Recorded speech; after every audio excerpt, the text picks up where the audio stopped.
Sustainability really is an innovation game. We need to create out-of-the-box solutions in order to come up with new and better ways to leapfrog forward in the way we need, and also to make a competitive edge towards your competitors. My name is Jasper Steinhausen, and this is Outside Perspective. And as usual, I give you perspectives on issues in the intersection between sustainability and business.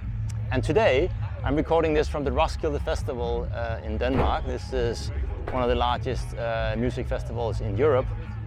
And the reason why I'm here is because they have a circular lab. So right here behind me, 35 startups are showcasing and testing various circular solutions.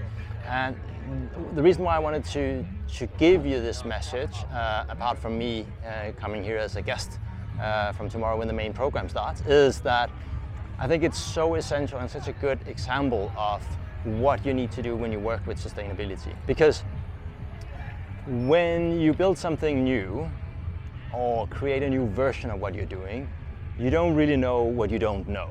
So the only way you can find out is if you start testing it. And that's exactly what they're doing here at the festival, because the festival offers themselves as a platform for testing all types of solutions. There are 130,000 people here, so it's a great place to test in real world and get some feedback and learnings. So that's actually what's going on here.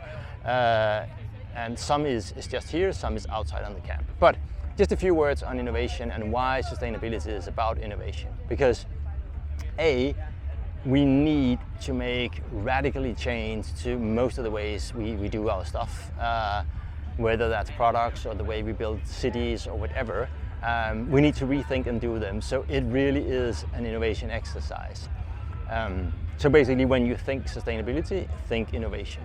And when you do that, well then forget about the usual way of driving projects and develop. You need to dive into the toolbox of entrepreneurship and of innovation, which means rather than making a long sort of stretch project, what you need to do is form hypotheses, make minimum viable versions of your solution, and then go out and test it. So the essential thing is that you test this in the marketplace, not back at the office or at the factory floor, because you will never get the type of feedback that you really need. So what I will encourage you to do is really think about sustainability as an innovation game. And if you don't feel you are really strong on innovation methods, I would step up my game on that, because we need to get the skills to think and innovate and test just like we're doing here. And whether it's in a condition like this or something more traditional, that's not important. What is important is that you make sure that you start to rethink at a customer-centric approach. So what are the key problems that your customers are facing? How could you solve those in a better way that is also better for the world? That's really the challenge. And then make a lot of small iterations for you to find out what is the best final version of this and test it in the marketplace. So that was the thing that I want to put forward for this video. As always, love if you would give this a like and subscribe, and then I'll see you in another video. Bye.